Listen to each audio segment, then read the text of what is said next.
Për shumë viktima të dhunës seksuale gjatë konfliktit, heshtja ka zgjatur me vite. Frika, stigma dhe dhimbja kanë penguar rrugën drejt drejtësisë. Megjithatë, çdo zë që ngrihet është një hap drejt së vërtetës.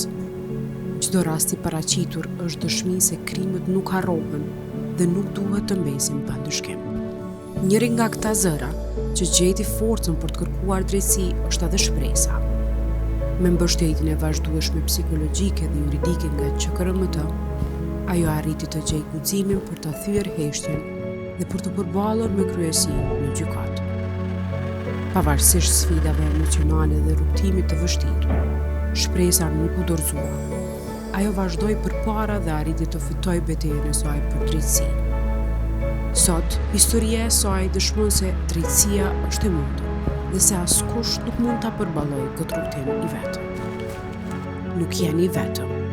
Së bashku drejt drejtësisë dhe shërimit.